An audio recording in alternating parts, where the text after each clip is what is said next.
आपल्यासोबत भंडारा विधान परिषदेचे भाजपचे उमेदवार अविनाश ब्राह्मणकर आहेत. भाऊ, काय सांगाल?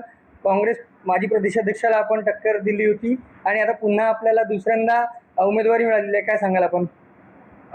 काल रात्री भंडारा गोंदिया विधान परिषदेच्या निवडणुकीची माझी उमेदवारी निश्चित झाली. मी या माध्यमातून आमच्या भारतीय जनता पार्टीचे जे वरिष्ठ नेते आहेत, आपल्या महाराष्ट्राचे मुख्यमंत्री आदरणीय देवेंद्रजी फडणवीस साहेब, आदरणीय बावनकुळे साहेब, विशेष करून आमचे नेते आदरणीय परिणयभाऊ फुके, बाळाभाऊ अंजनकर, आदरणीय कोठेकर साहेब, या सर्व वरिष्ठ नेत्यांचं मी या माध्यमातून, आमचे जिल्हाध्यक्ष आदरणीय अशुभाऊ गुंडाणे, या सर्वांचं मी आभार मानतो की माझ्यासारख्या एका सामान्य माणसाला परत एकदा विधान परिषदेची उमेदवारी भारतीय जनता पार्टीने दिली. तुम्ही जसं बोलले, मागच्या वेळी जी विधानसभेची निवडणूक झाली होती त्याच्यामध्ये अवघ्या 208 मतांनी आमचा पराभव झाला होता.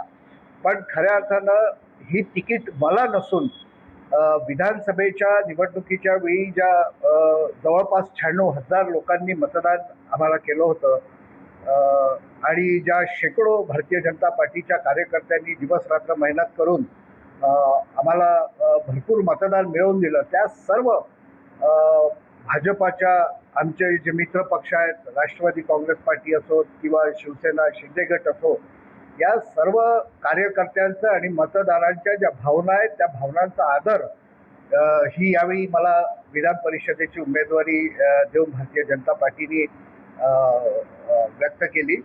आणि माझ्यासारख्या साधारण माणसाला तिकीट मिळणं हे फक्त आणि फक्त भारतीय जनता पार्टीमध्ये शक्य आहे. मी सर्व मोठ्या नेत्यांचा आभारी आहे आणि मी आता या निवडणुकीमध्ये माझे जे सर्व मित्रपरिवार आहे, माझे जे सर्व जिल्हा परिषदमध्ये, नगर परिषदांमध्ये, नगरपंचायत असो किंवा पंचायत समितीचे सर्व सभापती असो, या सर्वांकडनं मी सहकार्याची अपेक्षा ठेवतो आणि धन्यवाद. सर्वांकडून सहकार्याची अपेक्षा ठेवत हे सर्वांना, वरिष्ठांना जे आहे यांनी आभार व्यक्त केलेले आहेत. आणि माझ्यासारख्या सामान्य कार्यकर्त्याला उमेदवारी देणे हाच एक भाजपच्या निष्ठावंत कार्यकर्त्यांना मिळालेला एक बक्षीस आहे, असं मत अविनाश ब्राह्मणकर यांनी व्यक्त केलेलं आहे. डॉक्टर सपाटे, T9 मराठी, भंडारा.